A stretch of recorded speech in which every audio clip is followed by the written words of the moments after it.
सत्तेच्या बाजूने ठाम उभे राहणारे व्यासपीठ आपण पाहत आहात लीडर वार्ता।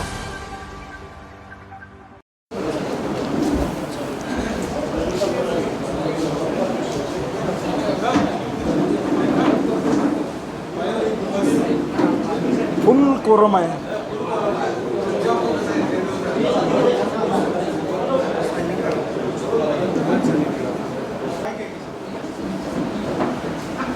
कोल्हापूर जिल्हा दूध संघ गोकुळची मुदत ही संपल्यानंतर त्वरित प्रशासक शासनाने या ठिकाणी आणलेलं आहे आणि मध्यंतरी म्हणलो होतो की अधिवेशनात देखील अत्यंत गडबडीनं 1,00,000 सोसायटींवर प्रशासक नेमाचा कायदा केला। पूर्वी कोविडच्या काळामध्ये आहे ती बॉडी कंटिन्यू ठेवा ही या पद्धतीची भूमिका झाली होती आणि मला वाटतं ही निवडणूक पुढे जावी आणि प्रशासक यावा असे प्रयत्न गेले 6 महिने चालू होते, आता स्पष्टपणे दिसतंय आणि सहकार्याच्या दृष्टीनं हे दुर्दैव की निवडून येणारी बॉडी मग कुणाची येऊ दे, लोक ज्यांना निवडून देतात लोकशाहीनं त्यांनी पदाधिकारी किंवा सत्तेत असावं ही भूमिका शासनाने घेणं अभिप्रेत होतं, परंतु दुर्दैवानं प्रशासक आलेला आहे। आता आमची विनंती आहे की जो ॲफिडेव्हिट दिलेला आहे 70-75 दिवसामध्ये या 1200 संस्थांचं हिअरिंग पूर्ण व्हावं। आमची विनंती आहे दुग्ध यारना की ती हिअरिंग लवकर आवरा। आता परत पावसाळा आला की निवडणुका होणार नाहीत नियमाप्रमाणे, त्यामुळे परत पावसाळ्याच्या पुढे जाणार आहेत। किमान हे हिअरिंग संपवून किमान त्या 1200 लोकांना न्याय द्यावा आणि निवडणुकीची तयारी करून ठेवावी। जे ठराव मागवायचे त्याची सुरुवात या 70-75 दिवसानंतर होऊ शकते। या सगळ्या प्रक्रिया कराव्यात अशी आमची अपेक्षा साधारणपणे शासनाकडे त्या ठिकाणी असणार। पुढची मुदत ही संपल्यानंतर त्वरित प्रशासक शासनाने या ठिकाणी आणलेलं आहे आणि मध्यंतरी म्हणलो होतो की अधिवेशनात देखील अत्यंत गडबडीनं 1,00,000 सोसायटींवर प्रशासक नेमाचा कायदा केला। पूर्वी कोविडच्या काळामध्ये आहे ती बॉडी कंटिन्यू ठेवा या पद्धतीची भूमिका झाली होती आणि मला वाटतं ही निवडणूक पुढे जावी आणि प्रशासक यावा असे प्रयत्न गेले 6 महिने चालू होते, आता स्पष्टपणे दिसतंय आणि सहकार्याच्या दृष्टीनं हे दुर्दैव की निवडून येणारी बॉडी मग कुणाची येऊ दे, लोक ज्यांना निवडून देतात लोकशाहीनं त्यांनी पदाधिकारी किंवा सत्तेत असावं ही भूमिका शासनाने घेणं अभिप्रेत होतं, परंतु दुर्दैवानं प्रशासक आलेला आहे। आता आमची विनंती आहे की जो ॲफिडेव्हिट दिलेला आहे 70-75 दिवसामध्ये या 1200 संस्थांचं हिअरिंग पूर्ण व्हावं। आमची विनंती आहे दुग्ध यारना की ती हिअरिंग लवकर आवरा।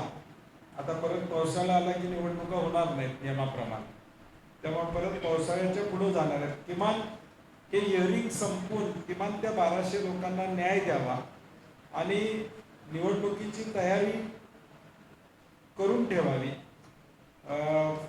जे ठराव मागवायचे त्याची सुरुवात या 70-75 दिवसानंतर होऊ शकते। या सगळ्या प्रक्रिया कराव्यात अशी आमची अपेक्षा साधारणपणे शासनाकडे त्या ठिकाणी असणार।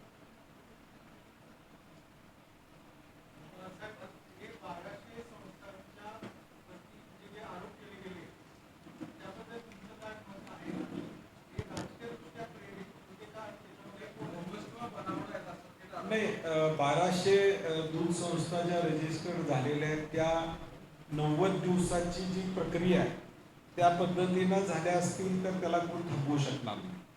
त्या दुधाचा कोटा पूर्ण केला असेल तर त्यांना थांबवता त्या ठिकाणी येणार नाही असं आमचं मत आहे। त्यामुळे 1200 मध्ये समजा तांत्रिक मुद्द्यावर एखाद्या 2 संस्था अडचणीत असतील तर त्या बाजूला जातील, परंतु सरसकट सगळ्या 1200 चुकीचे आहेत असं होणार नाही। त्या नियमाप्रमाणे केलेल्या आहेत, त्यांचं दूध संकलन आहे आणि त्यामुळे त्या फक्त मतासाठी केल्यात अशा नाही आहे। तर स्थानिक गावामध्ये वेगवेगळे गट असतात, त्या गटाचं दूध या गटाच्या डेअरीला जात नसतं आणि मग त्या दृष्टिकोनातून देखील ते दूध वाढीसाठी देखील गरजेचं असतं. त्यामध्ये 1200 केलेल्याचं ज्या संस्था आहेत त्या संस्था बाजू मांडतील आणि त्यांना न्याय मिळेल अशी आम्हाला अपेक्षा आहे.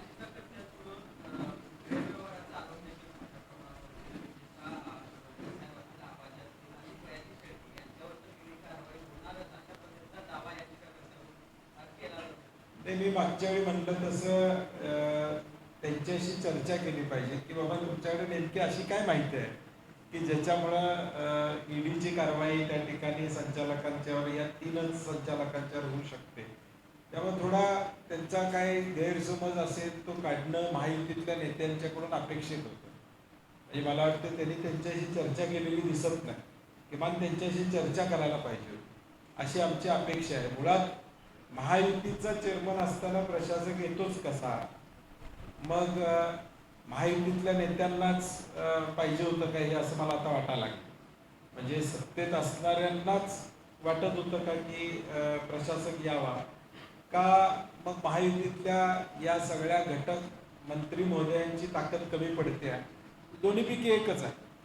एक तर जे सत्तेत सहभागी आहे, मग मुश्रीफ साहेब असतील, प्रकाशराव आंबेडकर असतील, चंद्रिक नरके असतील, विनय कोरे असतील, हे सगळे महायुतीतले सत्तेत त्या ठिकाणी आहेत. संजय बाबा गाडगे तथा भाजपचे नेते त्यामध्ये. एक तर ह्यांनाच पाहिजे होता प्रशासक, म्हणून थोडं नमतं त्यांनी घेतलेलं आहे, किंवा मग यांचं चालत नाही. दोन्हीपैकी एक काहीतरी.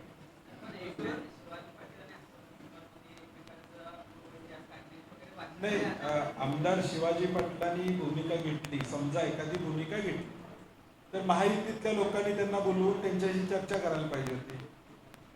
तुमचं अंतर्गत भांडण आहे ना, हे गोकुळला का अडचणीत आणतात. तुम्ही महायुती म्हणून आमदार शिवाजी पाटलांनी 5 गोष्टी सांगितल्या, त्यांना बोलवायला पाहिजे होतं. बाबा तुमचं म्हणणं काय आहे मांडायला पाहिजे होतं, त्यांच्याशी चर्चा करायला पाहिजे होती, त्यांचा गैरसमज दूर करायला पाहिजे होता.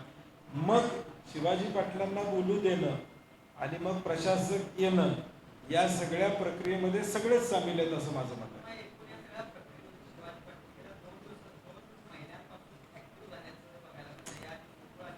नाही म्हणून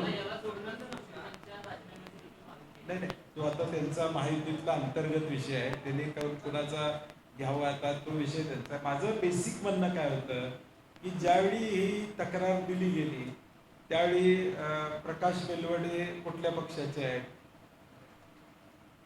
भाजपचे आहेत. मग त्यांची समजूत काढायला पाहिजे होती, त्यांना भाजपच्या लोकांनी बोलवून घ्यायला पाहिजे होतं, महायुतीतल्या लोकांनी त्यांच्यावर चर्चा करायला पाहिजे होती.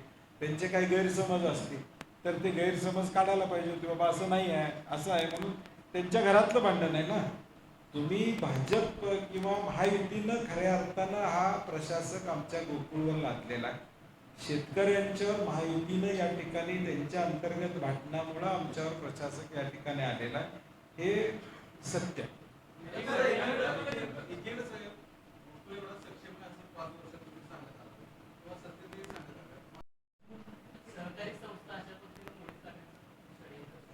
नाही, म्हणून मी म्हणतोय की संस्था टिकली पाहिजे यासाठी प्रयत्न होताना दिसत नाही. म्हणजे सत्तेत असणाऱ्या देखील लोकांच्याकडून प्रयत्न होताना दिसत नाहीत. आरोप प्रत्यारोप होत असतात, संस्थेत आरोप प्रत्यारोप चालू असतात, परंतु ज्यावेळी होतात त्यावेळी त्या माणसाला बोलवून घेऊन त्याच्याबरोबर चर्चा करून तो मार्ग काढण्याची तयारी तिथं दिसत नाही.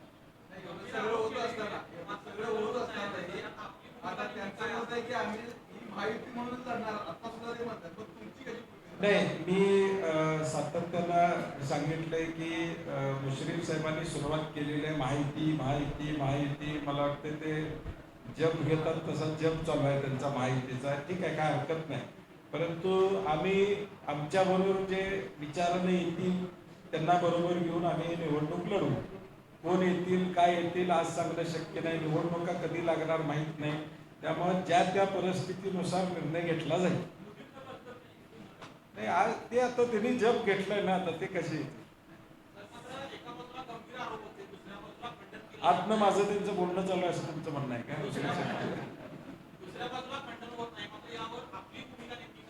नाही, मी परवा देखील सांगितलं होतं तुम्हाला सगळ्यांना की प्रशासका मुदत आमच्या संचालकांची संपेपर्यंत मी बोलणार, कारण की संचालकांची मुदत आहे तोपर्यंत आम्ही संचालक मंडळाच्या आमच्या नेतृत्वाखाली त्या ठिकाणी आता मुदत संपली, प्रशासक आलेला आहे, त्यामुळे आता आम्ही बोलतोय की बाबा लवकर निवडणुका लावा, लोकांना निर्णय घेऊ द्या.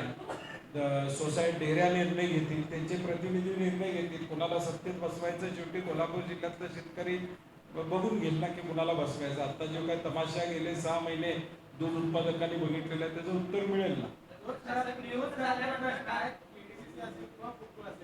या पद्धतीने हा सगळा खेळ मांडलेला आहे. सभासद कोल्हापूरची जनता नेत्यांवर विश्वास ठेवेल का? नाही, म्हणून एक हाती आमच्याकडे द्यावीशी आमची विनंती. पालकमंत्री एका बाजूला म्हणतात की प्रशासकीय बाब आहे, मात्र प्रशासकाची नियुक्ती झाल्यानंतर पेढे वाटप होतं. आज त्यांना 2 तास वाजवून त्यांचं स्वागत त्या मुंबईच्या कार्यालयामध्ये भाजपच्या कार्यकर्त्यांबरोबर होतं. मग नाही, म्हणून मी मगाशी म्हणलंय की हे तुम्ही करा, मी बघतो, असं अंडरस्टँडिंग आहे का या सगळ्यांचं एकमेकाला. तुम्ही भूमिका घ्या, मला डायरेक्ट भूमिका घेता येत नाही, तुम्ही घ्या, मला मान्य आहे, असं आहे का? नाही तर मग यांचं ऐकलं जात नाही. असं तर दोन्हीपैकी एकच गोष्ट आहे. यात एक सगळेच सामील आहेत या प्रशासकासाठी. एकाने भूमिका एका पक्षाने घ्यायची, तुम्ही पुढाकार घ्या, आम्ही विरोध करतो, परंतु तुम्ही केल्यानंतर आम्ही मान्य करतो. आता जर पालकमंत्र्यांनाही मान्य नाही, हसन मुश्रीफ साहेबांना मान्य नाही, विनय कोरेंना मान्य नाही, राजेंद्र येड्रावकरांना या ठिकाणी मान्य नाही, मग सत्तेतले एवढे प्रबळ नेत्यांना मान्य नसताना प्रशासक येतो कसा? म्हणजे यांना मान्य आहे. मला 2 शक्यतांपैकी कुठली शक्यता जास्त वाटते? आता त्या दोघांना विचारावं लागेल खासगी.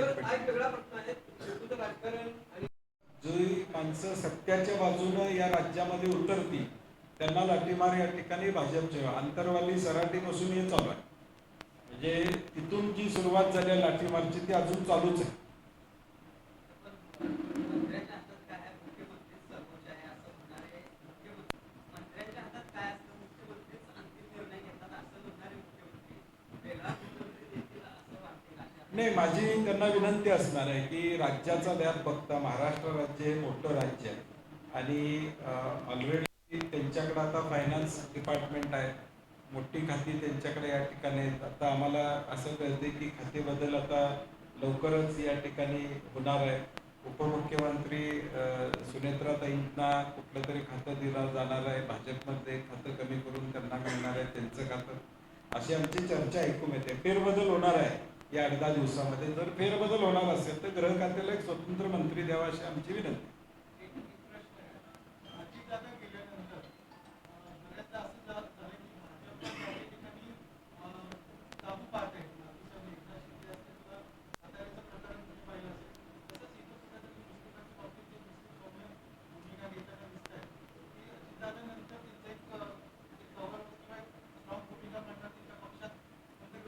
ज्यावेळी आघाडी केली त्यावेळी लक्षात यायला पाहिजे होतं. महायुती केली त्यावेळी ते सगळं गृहीत धरूनच त्यांनी केली. उद्या हे संकट येणारच होतं.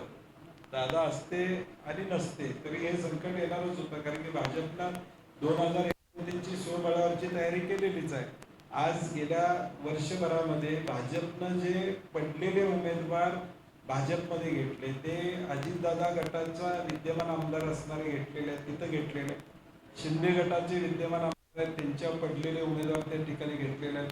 जवळ 22 लोक अशी घेतलेले आहेत भाजपनं, जिथं शिंदे गट आणि अजितदादा गटाचे आमदार तिथं आहेत, असे तिथले 2 नंबरचे लोक घेतले. ते सरळ आहे, मेसेज सरळ आहे की त्यांना उद्या भाजप तिकीट देणारच आहे. ममता बॅनर्जींनी आत्ताच घोषणा केली की मी मुख्यमंत्रीपदावर राजीनामा देणार नाही. या जे गैरघोटाळे झालेले आहेत प्रचंड मोठ्या प्रमाणात आणि व्यापक प्रमाणात SIR जी या देशामध्ये चाललेली आता सुद्धा कोल्हापूर जिल्ह्यामध्ये महाराष्ट्रामध्ये SIR चालू आहे. त्यामध्ये मॅपिंग हा एक मोठा घोळ आहे आणि मॅपिंग करत असताना मी स्वतः एक बूथ घेतलेला, माझ्या घरात शेजारचा बूथ मी स्वतः घेतला. परवा 2 तास मी केला तो बूथ मॅपिंग, तर 6 घरात फक्त मी जाऊ शकतो. 890 नावं आहेत मतदार यादीत, त्यातली 341 नावांचं मॅपिंग BLOला करावं लागणार. आता हे 10 तारखेपर्यंतची मुदत आहे. माझी निवडणूक आयोगाला विनंती आहे की मुदत 20 तारखेपर्यंत वाढवून द्यावी, अजून 10-15 दिवस ही मुदत वाढवून द्यावी मॅपिंगची, कारण की एक BLOला ते काम करणं शक्य होत नाही आहे. आणि आता तर त्यांचा असा डिक्टेट आलाय की तुमचा पगारच कट केला जाईल. 95% काम नाही झालं तर तुमचा पगारच या ठिकाणी थांबवला जाईल, तुमच्यावर कारवाई केली. तो BLO एकटा बिचारा काय करणार आहे? तर त्यामुळं आमची विनंती आहे निवडणूक आयोगाला की एक महिनाभर त्याला मुदत अजून मॅपिंगसाठी द्यावी. राज्यामध्ये कुठल्याही निवडणुका नाही आहेत, गडबड नाही आहे, त्यामुळे रितसर सगळ्यांचं मॅपिंग होऊन दे. एखाद्या मुलगीचं लग्न होऊन ती जर सासरी आली असेल तर तिच्या आई वडिलांचा इपिक नंबर काढून त्यांचं मॅपिंग त्या ठिकाणी करावं लागतं 2002च्या आधीच. त्यामुळे याला किचकट प्रक्रिया आहे आणि नंतर अपिलात जाऊन नंतर तुम्ही नावं ऍड करण्यापेक्षा आत्ताच मुदत वाढ द्या. आत्ताच एक महिना होऊ द्या, अजून एक महिनाभर गेला तरी काय हरकत नाही, परंतु BLO जातील आणि बिचारे काम करून पुन्हा मॅपिंग करतील अशी माझी विनंती आहे. धन्यवाद. तू रडल्यासारखं कर, मी हसल्यासारखं करतो असं आहे का माझं ह्यांचं? मी मगाशी वाक्य जे वापरलं, आमदार शिवाजी पाटलांचे 5 आक्षेप आहेत असं गृहीत धरूया. ते माहितीतल्या नेत्यांनी त्यांना बोलवून चर्चा करायला पाहिजे होती त्यांच्याबरोबर आणि त्यांची समजूत काढायला पाहिजे. का केले नाही तुम्ही? याचा अर्थ तुम्हालाही पाहिजे होतं किंवा मग तुमचं ऐकलं नाही. दोन्हीपैकी एक काहीतरी सिद्ध होतं. राष्ट्रवादी आणि शिवसेनेला दोघांनाही बाजूला ठेवून भाजपला गोकुळमध्ये एक सत्ता करायची आहे का? नाही, मला वाटतं आता तो त्यांचा राज्य पातळीवरचा विषय आहे. राष्ट्रवादी आणि शिंदे गट यांना कशा पद्धतीनं वागणूक मिळते. साताऱ्यामध्ये झालं, छत्रपती संभाजीनगरमध्ये आपण पाहतोय, कोल्हापूरमध्ये आपण त्या ठिकाणी या गोकुळच्या माध्यमातून पाहतो. कोल्हापूर जिल्हा परिषदचा अध्यक्ष करायला राष्ट्रवादीला घाम फुटला त्यांचा स्वतःचा अध्यक्ष करायला 20 सदस्य असताना सुद्धा अशी अवस्था आहे. त्यामुळे शेवटी भाजपचा एजेंडा आहे स्वबळाचा. एकट्याची पार्टी पुढे घेऊन जायचं, त्याचा अनुभव आता यांना हळूहळू दोन्ही पक्षाला येत राहील.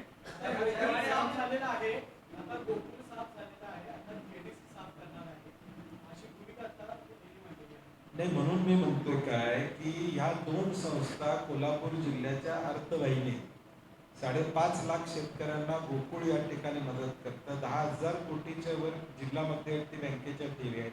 आम्ही जिल्हा मध्यवर्ती बँकेत संचालक म्हणून का जातोय? कारण की तिथं 10,000 कोटी रुपयाच्या ठेवी आहेत, त्या व्यवस्थित वापरल्या गेल्या पाहिजेत, लोकांना न्याय मिळाला पाहिजे. आज एक जिल्ह्यामध्ये जिल्हा मध्यवर्ती बँक नाही, तिथं शेतकऱ्याची अवस्था काय आहे आम्ही पाहतोय आणि बँक टिकली पाहिजे म्हणून राजकीय जोड्या आम्ही बाहेर ठेवून जातो.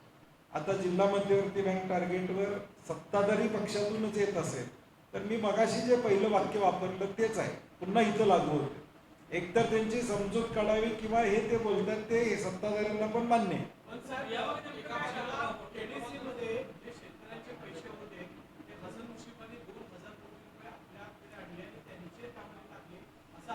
नाही, म्हणून आता नेमकं काय आरोप केला माहित नाही. त्यांना बोलवून घेऊन चर्चा केली पाहिजे ना. तुम्ही एकमेकाला मांडी लावून सत्तेत बसलाय. तुम्ही सत्तेत फक्त तुम्ही संस्थांसाठी नाही स्वतःसाठी असं म्हणायचंय का आम्हाला? तिथं तुम्ही कॅबिनेटला दर बुधवारी सगळेजण तुम्ही एकत्र असता.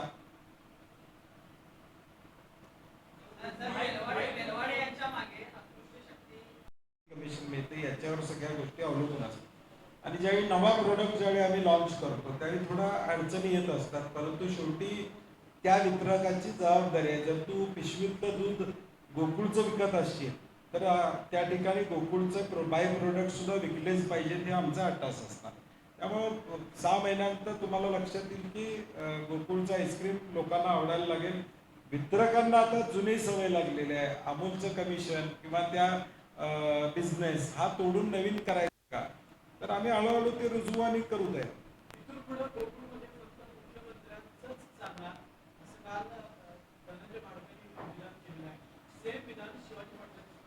त्याचं उत्तर मुश्रीफ साहेबांनी द्यावं.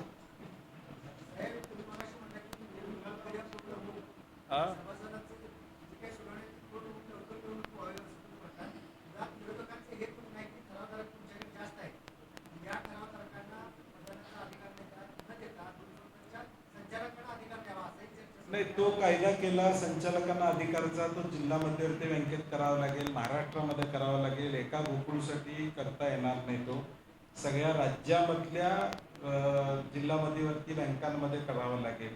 म्हणजे तो काय एका राज्यासाठी लागू होणार नाही. त्यामुळे तो वेगळा विषय आणि त्याच्यावर पूर्वी प्रयोग झालेला आहे. तसा करण्याचा प्रयोग पूर्वी ND साहेब असताना त्या ठिकाणी झालेला आहे.